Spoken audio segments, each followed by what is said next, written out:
Hello बच्चों, चलिए प्रश्न को पढ़ते हैं और समझते हैं। निम्नलिखित समीकरणों को अंतःखंड रूप में परिवर्तित कीजिए और अक्षों पर इनके द्वारा काटे गए अंतःखंड ज्ञात कीजिए। रेखा हमें दी हुई है 2x + 3y = 6।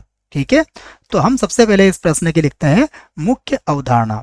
ठीक है, जिसकी सहायता से हम इस प्रश्न को हल करेंगे। ठीक है बच्चों, तो मुख्य अवधारणा में हम क्या कहेंगे कि अंतःखंड रूप में रेखा का समीकरण क्या होता है। ठीक है, तो हम देखते हैं अंतःखंड रूप में रेखा का समीकरण क्या होता है।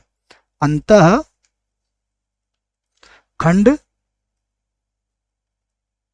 रूप रेखा का जो अंतःखंड रूप होता है वो होता है x/a प्लस y/b और बराबर होता है 1। ठीक है, अगर आप इसको चित्र से समझें तो चित्र से भी आप इसको अच्छे से समझ सकते हैं। ठीक है, ये हमारा मूल बिंदु है और ये मान लीजिए हमारे पास कोई रेखा है, तो ये हमारा x अंतःखंड होता है और ये हमारा y अंतःखंड होता है। तो इस रूप को हम अंतःखंड रूप कहते हैं। ठीक है, अब देखते हैं कि हमें प्रश्न में क्या दिया है।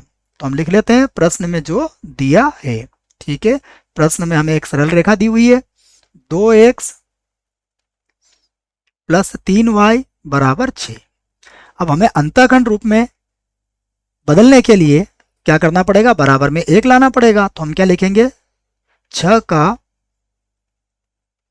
भाग देने पर, 6 से आप भाग दे दीजिए इसको, तो यहाँ पर बराबर में कितना आ जाएगा, 1 आ जाएगा। देखो जब इसको आप 6 से भाग लगाओगे तो ये हो जाएगा x बटे में आ जाएगा 3 प्लस y बटे में आ जाएगा इसके 2 और बराबर कितना आ जाएगा, 1 आ जाएगा।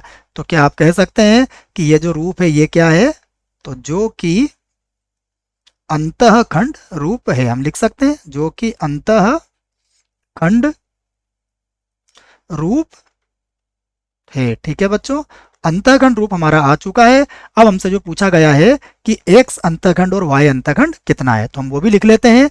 हम लिखते हैं x अंतःखंड, तो x अंतःखंड। ठीक है बच्चों, और उसके बाद हम लिख लेते हैं y अंतः और खंड। ठीक है ना, y अंतःखंड। तो x अंतःखंड को तो हम a से व्यक्त करेंगे, y अंतःखंड को हम b से व्यक्त करेंगे। तो देखो x अंतःखंड हमारा कितना है, 3 होगा और y अंतःखंड हमारा कितना होगा, 2 होगा। हमारा उत्तर आ चुका है। आशा करता हूं आपको इस प्रश्न का उत्तर समझ में आया होगा। धन्यवाद।